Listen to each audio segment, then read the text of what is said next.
అభిలాష శ్రవ్య ధారావాహిక 22వ భాగం. కలం శ్రీ ఎండమూరి వీరేంద్రనాథ్, గళం వెంపటి కామేశ్వరరావు. ఆ అనుమానంతో మంటల్లో రెక్కలు కాలిపోయిన పురుగులా ఆమె మనసు విలువెలలాడింది. అయోమయంగా వాళ్ళకేసి చూస్తూ ఉండిపోయింది. ఆమెను ఎవరూ గమనించలేదు. మంచి పిల్ల కాబట్టే రేప్ చేయబడిందోయ్, చెడ్డపిల్ల అయితే రేపెందుకు, అంతా స్ట్రేపే స్ఫూర్తి అంటున్నాడు. ఇందులో రేపే ఉంది, రేపు లేదు, మర్డరు లేదు. మనవాడు ఆద్యంతము స్పృశించాడు కాబట్టి అది రేప్. ఇక ఆ సుశీల ప్రసక్తి మానేస్తే మంచిదేమో అన్నాడు చిరంజీవి. అవును, మనవాడి కొత్త జీవితం ప్రారంభం అవుతోంది కాబట్టి పాత చాప్టర్లు మూసేయాలి. మనవాడి కొత్త లైఫ్కి మరోసారి చేర్స్. అర్చన చిరంజీవి మొహాన్నే చూస్తోంది. అతని మొహంలో చచ్చిపోయిన సుశీల గురించి మాట్లాడటం ఎందుకులే అన్న సానుభూతి కనపడలేదు. ఆ పీడకల గురించి మర్చిపోదామన్న భావం కనపడుతోంది. అయితే ఆ పీడకల తన గురించా, సుశీల గురించా? సుశీల గురించే అని ఆమె మనసు చెప్తోంది. అంతలో పక్కనెవరో గట్టిగా నవ్వేసరికి ఈ లోకంలోకి వచ్చింది. చిరంజీవి బిగ్గరగా నవ్వుతూ అంటున్నాడు, అంత తెలివి మన పోలీస్ డిపార్ట్మెంట్కి ఎక్కడుందండి, ఇక డాక్టర్లు అంటారా అని ఏదో అనబోయి పక్కనే అర్చనని చూసి, ఓ సారీ, డాక్టర్ గారు ఇక్కడే ఉన్నారు అన్నాడు. అందరూ తన వైపు చూసేసరికి అర్చన బలవంతం మీద నవ్వు తెప్పించుకుని అక్కడి నుంచి తప్పుకుంది. అక్కడి నుంచి కదిలిందన్న మాటే కానీ ఆమెకు ఏదో వెలితిగా అనిపించసాగింది. ఆ పార్టీలో ఇమడలేకపోతోంది. కొంచెంసేపు బయటకొచ్చి బాల్కనీలో నిలబడింది. మళ్లీ లోపలికి వెళ్ళింది. ఎవరి హడావిడిలో వాళ్ళుండి ఆమెనెవరూ పట్టించుకోలేదు. ఆమెకు కూడా ఎవరితోనూ మాట్లాడాలని లేదు. మనసులో ఏదో తొలుస్తూ ఉంది. అయినా ఇందులో పెద్ద ఆలోచించాల్సిందే ఉంది. ప్రాసిక్యూషన్ వాళ్ళు కోర్టులో హత్య కేసు విచారణకు వచ్చినప్పుడు సుశీల అనే హతురాలికి మగవాళ్ళంటే ద్వేషమని చెప్పి ఉండొచ్చు. దాన్ని విన్న చిరంజీవి అవే మాటల్ని ఇప్పుడు రిపీట్ చేసి ఉండవచ్చు.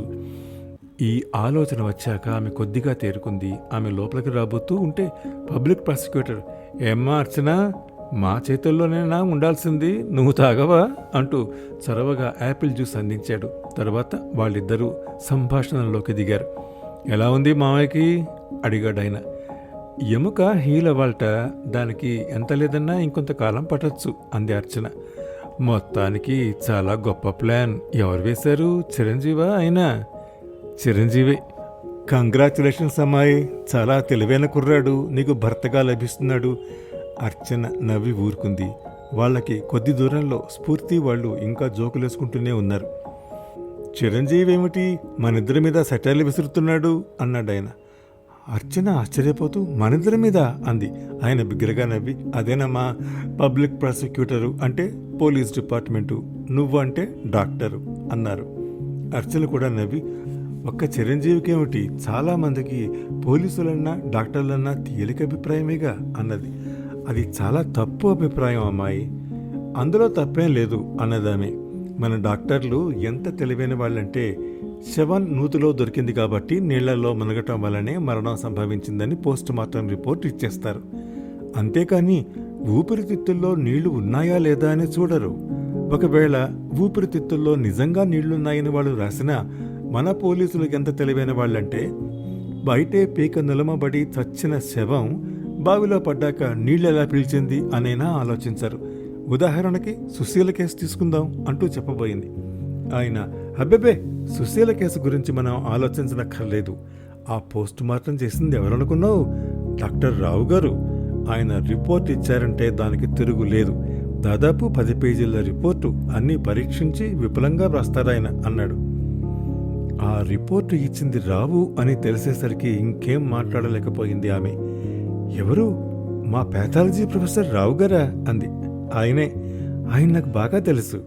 ఇంతలో ఎవరో రేడియోగ్రామ్ వాల్యూమ్ ఎక్కువ చేశారు. దానికి తోడు రౌండ్స్లో ఉన్న వాళ్ళ కంఠం కూడా పెరిగింది. నవ్వులు ఎక్కువయ్యాయి. రామయ్య, బైరాగి హడావిడిగా తిరుగుతూ అన్నీ చూసుకుంటున్నారు.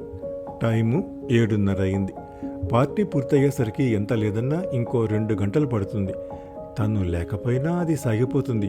ఆమె నిరాసక్తంగా బయటికొచ్చింది. గేటు దగ్గర గుర్ఖా మస్కా వెలుతురులో ఆమెను గమనించి చప్పున లేచి నిల్చున్నాడు. కాంపౌండ్లోనూ బయట రోడ్డు మీద కార్లు వరుసగా ఉన్నాయి. ఆమె గ్యారేజీ దగ్గరకొచ్చి క్షణంసేపు ఆలోచిస్తూ నిలబడింది. లోపల నుంచి నవ్వులు, మ్యూజిక్కు వినబడుతున్నాయి. ఆమె కొద్దిగా తటపటాయించి తర్వాత ఓ నిర్ణయానికి వచ్చినట్టు గ్యారేజీలోంచి కారు తీసి ప్రొఫెసర్ రావు ఇంటి వైపు పోనిచ్చింది. Professor Rao department of forensic medicine. తన విద్యలో ప్రావీణ్యం ఉన్నవాడే కాక చేసిన ప్రతి పనిని చాలా శ్రద్ధతో ఓర్పుతో చేస్తాడు. అర్చన మెడికో కాబట్టి ఆమెకు ఆయన తెలుసు. ఆమె వెళ్ళేటప్పటికీ ఆయన తన లైబ్రరీలో పుస్తకం చదువుకుంటున్నాడు. అర్చనని చూసి రామారా ఏమిటి ఇలా వచ్చావు అని ఆహ్వానించాడు. ఏం లేదు సార్ అంది అర్చన కూర్చుంటూ. నేను చిరంజీవి పందెం వేసుకున్నాం అన్నది. కొంత సంభాషణ మామూలుగా జరిగాక అవును ఆ విషయమే మర్చిపోయాను, చిరంజీవిని వదిలేశారటగా, కంగ్రాట్స్. ఇంతకీ ఏం పందెం వేసుకున్నారు? డాక్టర్లు దేనికి పనికిరారని అన్నాడు. నూతిలో పడిన మనిషి నీళ్లు తాగి మరణించిన తర్వాత పడిందా కూడా చెప్పలేరన్నాడు నవ్వుతూ అంది. ఎందుకు చెప్పలేం, చాలా సులభంగా చెప్పచ్చు అని అంతలోనే ఏదో స్ఫురించినట్టు ఆ సుశీల కేసులోన ఈ వాదన వచ్చింది. ఆ కేసులోనే అయితే ఆ అమ్మాయి నూతిలో పడటానికి ముందే మరణించింది. నేను రిపోర్టులో అదే వ్రాశాను. చిరంజీవి కోర్టులో కూడా అలాగే చెప్పాడు అన్నాడు. నిజంగా మీ మామయ్యది మాస్టర్ ప్లాన్ అమ్మాయి. రేపు ఆసుపత్రికి వెళ్ళినప్పుడు అభినందించాలి. శవాన్ని చంపటం అనేది గొప్ప ఆలోచన. అర్చన చాలా నెమ్మదిగా కానీ స్ఫుటంగా అన్నది. సుశీల రాత్రి 7-8 మధ్య మరణించింది. చిరంజీవి వాళ్ళు ఆమెను అర్ధరాత్రి దాటాక బావిలో పడేశారు. అలా పడేసే ముందు మెడ నులిమేరు. అప్పటికే రిగర్ మార్టిస్ ప్రారంభం అయి ఉంటుంది కదా. మరి మెడ నులిమిన గుర్తులు శరీరం మీద ఎలా పడతాయి సార్? ఆయన షాక్ తగిలినట్టు నిశ్చేష్టుడయ్యాడు. నిజమే, రిగర్ మార్టిస్ 3 స్టేజీల్లో ఉంటుంది. హతురాలి శవాన్ని నూతి దగ్గరికి తీసుకొచ్చే సమయానికే శరీరం 2వ స్టేజీలోకి వచ్చేసి ఉంటుంది. మరి మెడ మీద? ఆయన ఏదో చెప్పబోయి ఆగి, ఇదేం లాభం లేదమ్మాయి, పోస్ట్ మార్టం రిపోర్టు చూడాల్సిందే అని ర్యాక్లోంచి ఒక టైప్ చేసిన పుస్తకాన్ని ఆమెకిస్తూ, ఇదే రిపోర్టు చదువుతూ ఉండు, ఈ లోపల 2 కప్పులు టీ పట్టుకొస్తాను అన్నాడు. అబ్బే ఇప్పుడేం వద్దండి, నాకు కావాలమ్మాయి, నువ్వు చెప్పిన లాజిక్తో తల తిరిగిపోయింది అంటూ లోపలికి వెళ్ళాడు. అర్చన నవ్వి ఆ రిపోర్టు తీసుకుని కుర్చీ వెనక్కి వాలి చదవటం మొదలుపెట్టింది. From station house officer Gandhipuram to professor Rao forensic medicine medical college. Sir, PC number 295 ద్వారా మేము పంపుతున్న సుశీల అనే ఈ యువతి శరీరాన్ని శవ పరీక్ష చేసి మీ నివేదిక పంపగలరు. శరీరంలోని ప్రతి అంగాన్ని పరీక్షించటం అనేది ముఖ్య విషయంగా భావించమని మనవి. సంతకం SHO. తేదీ. అర్చన పేజీ తిప్పింది. శరీరపు వివరాలు. కుమారి కె సుశీల, వయస్సు 21, స్త్రీ, ఎత్తు 5 అడుగుల 2 అంగుళాలు, నీలి కళ్ళు, నల్ల జుట్టు, మోకాలికి పైన చిన్న మచ్చ, గాంధీపురం సత్రం పక్కన నూతిలో కొనుక్కోబడిన శరీరం, తెల్ల లంగా, నీలం చీర, అదే రంగు జాకెట్టు, చెవులకి రోల్డ్ గోల్డ్ రింగులు, ఇన్వెస్టిగేటింగ్ ఆఫీసర్ సంతకం, తేదీ, శవం కనుక్కోబడిన టైము, మరణాన్ని ఊహిస్తున్న టైము. తర్వాత నివేదిక మొదలైంది. నాకు అందజేయబడిన కుమారి సుశీల అనే యువతి తాలూకు శరీరపు భాగాల్ని, శరీరాన్ని పరీక్ష చేసి ఉన్నాను. సదరు శరీరం పీసీ నంబరు 295 ద్వారా నాకు అందజేయబడింది. ఆ శరీరం సుశీలదే అని శరీరాన్ని ఛిద్రం చేసే ముందు పీసీ 295 అహ్మద్ అలీ గుర్తించి ఉన్నాడు. మోకాలి మీద పుట్టుమచ్చ కూడా గుర్తించబడింది. పోస్ట్ మార్టం సరిగ్గా పొద్దున్న 9ంటికి ప్రారంభమైంది.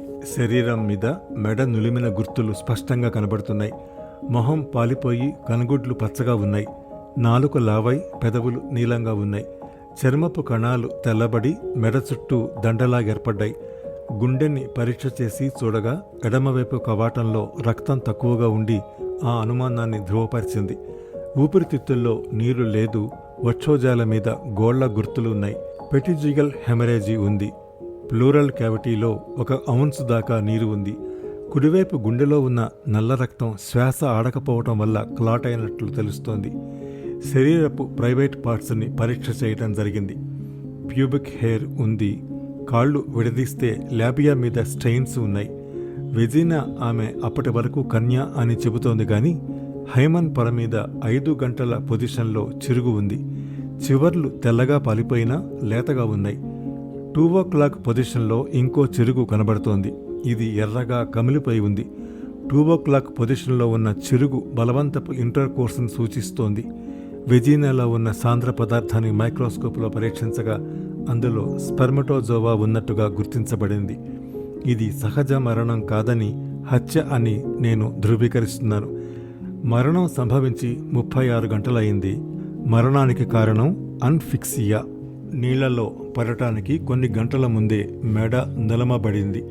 అలా చంపడానికి కొద్ది ముందుగా హంతకుడు ఆమెను దారుణంగా రేప్ చేశాడని రుజువవుతోంది. చదవటం పూర్తి చేసిన అర్చన అలాగే కుర్చీలో కూర్చుండిపోయింది. రక్తం లేనట్టు ఆమె మొహం పాలిపోయింది. చేతిలోంచి రిపోర్టు జారి ఎప్పుడు ఒళ్ళో పడిందో తెలీదు. ఆమె వేగంగా కారు డ్రైవ్ చేయడం లేదు. తను హోస్ట్నని, పార్టీ ఇస్తున్నది తనేనని, అతిథులు తన కోసం ఎదురుచూస్తూ ఉంటారని ఆమెకు తెలుసు. కానీ ఇక్కడ సమస్య తన జీవితానికి, భవిష్యత్తుకి సంబంధించింది. ఇది ముఖ్యం. ఇప్పుడు ఈ అనుమానాన్ని వెంటనే తీర్చుకోకపోతే అది భూతమై పెనుభూతమై వేధించే అవకాశం ఉంది. ఏం చేయాలి? తనేం చేయాలి? ఆలోచనలతోనే ఆమె కారు డ్రైవ్ చేయసాగింది. అప్పుడు టైం 8:15 అయింది. బాగా చీకటిగా ఉంది అక్కడ. ఇల్లు కొద్ది దూరంలో ఉందనగా సడన్ బ్రేక్తో ఆమె కారును ఆపిచేసింది. చీకట్లో ఇల్లు, ఇంటి ముందు కాంపౌండ్లో చెట్లు అస్పష్టంగా కనబడుతున్నాయి. వాటిని కాదు ఆమె చూస్తున్నది. గేటు బయట ఇంటి ముందు 2 వ్యక్తులు మాట్లాడుకుంటున్నారు. ఆమె పాలిపోయిన మొహంతో కారులోనే కూర్చుని ఆ ఇద్దరిని చూసింది. ఆ ఇద్దరిలో ఒకరు చిరంజీవి. చిరంజీవి లోపలికి వెళ్ళి 2 నిమిషాల్లో తిరిగి బయటకు వచ్చాడు. ఇద్దరూ చీకట్లో కలిసిపోయారు. పార్టీ మధ్యలో అతను ఎందుకు అలా వెళ్ళిపోతున్నాడా అని ఆలోచించడం లేదామె. అంతకన్నా పెద్ద విషయం ఆ పక్కనున్న వ్యక్తి. ఒక కాలు ఇటు, ఒక కాలు అటు వేస్తూ వెళ్ళిపోతున్న ఆ వ్యక్తి ఎవరో నడకను బట్టి పోల్చుకుంది ఆమె. ఆ నడక దారాసింగ్ది. పార్టీ మధ్యలో చిరంజీవి ఎందుకు వెళ్ళిపోతున్నాడు? అందులోనూ దారాసింగ్తో కలిసి. ఆ తర్వాత ఏం జరిగిందో 23వ భాగంలో వింటారు. అంతవరకు సెలవు. నమస్కారం.